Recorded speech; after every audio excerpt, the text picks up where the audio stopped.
Nous allons voir maintenant un nouveau tutoriel sur la DSN sur EBP Pay Pro V21 sur tout ce qui concerne la configuration des cumuls. Alors, ce qui est intéressant, c'est que vous avez vraiment un menu dédié à cet effet dans le menu ici déclaration.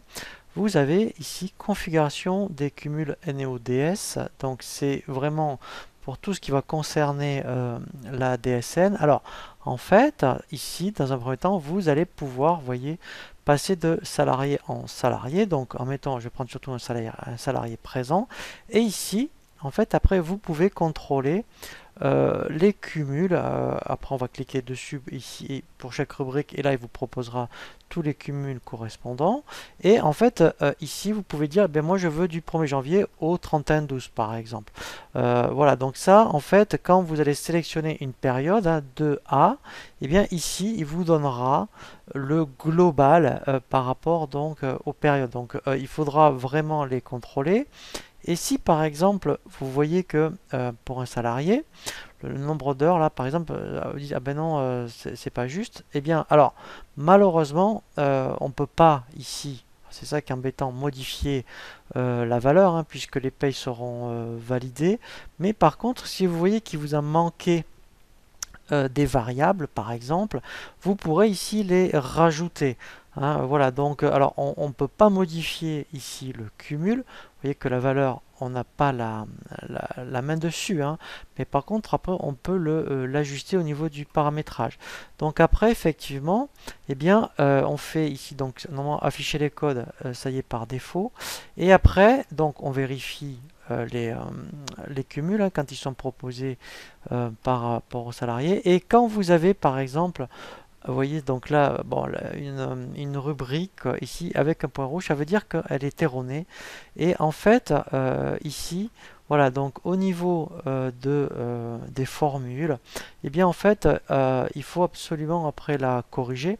Voilà, donc quand vous faites OK, vous voyez, il vous dit par exemple que la rubrique Gani Marg n'existe pas. Alors après, il y a deux possibilités. Soit vous le corrigez ici, ou alors, ce qui est intéressant, après, c'est qu'on peut demander, après, vous voyez, la formule par défaut. Et là, moi, ça veut dire qu'après, EBP va remettre le paramétrage qui lui est propre. Voilà, et donc après, vous voyez, quand on clique sur la formule par défaut, voilà, après, quand EBP remet son paramétrage, eh bien, la rubrique est de nouveau verte. Voilà. Donc ça, après aussi, ça va vous permettre donc de balayer. Donc il faut absolument faire afficher les codes, et vous cliquez sur chaque rubrique, et dès qu'ici, vous voyez une rubrique qui a un point rouge, ça veut dire qu'il y a un problème sur le paramétrage. Et donc là, après, soit vous le rajustez de vous-même, soit après, vous cliquez sur le bouton formule par défaut. Comme ça, après, BP, bien en fait, ça va se remettre, je dirais, juste. Voilà, donc ça, c'est vraiment très très important.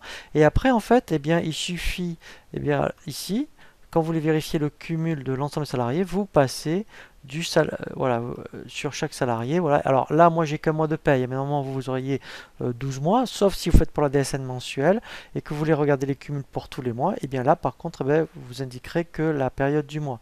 Voilà, et là après, voilà, vous voyez, par rapport à tout ce qu'il alimentera, et bien voilà, donc là, s'il y a des rubriques qui sont concernées, ici vous aurez un montant. Donc là, comme ce n'est pas le cas, vous voyez, c'est à zéro. Mais là, pour le nombre d'heures, au moins, voilà, ça vous permet de voir si c'est juste ou pas.